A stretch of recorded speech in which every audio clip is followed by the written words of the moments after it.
এখন বাজার থেকে আসলো, এই যে এক বাজার ঢালবো না, রাগ হয়ে গেছে আমার, তো দেরি হয়েছে বলে বাজারে ভিড়, বলো এতবেলা আমি কি রান্না করব। এই দেখো মাছ এনেছে, একদম জ্যান্ত মাছ, এই যে মাথা দেখলেই বুঝতে পারছো জ্যান্ত কিনা, একদম জ্যান্ত ছোট কাতলা এখানে। তাই আমি এই যে কেটে নিলাম ভালো করে, কাটাই এনেছে, পরিষ্কার করে ধুয়ে নিয়েছি।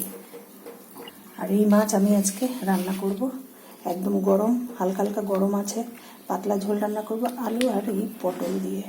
একদম মাছগুলো নুন হলুদ মাখিয়ে নিলাম আগে, মাখিয়ে যদি 10 মিনিট রাখতে পারতাম ভালো হতো, কিন্তু হাতে টাইম নেই। ফটাফট গরম জল নুন দিয়ে মাছগুলো ভালো করে ধুয়ে নিলাম।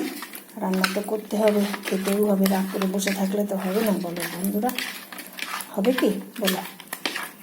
নুন হলুদ মাখিয়ে নিলাম, এইদিকে কড়াই বসিয়ে দিয়েছি, তেলও দিয়ে দিয়েছি।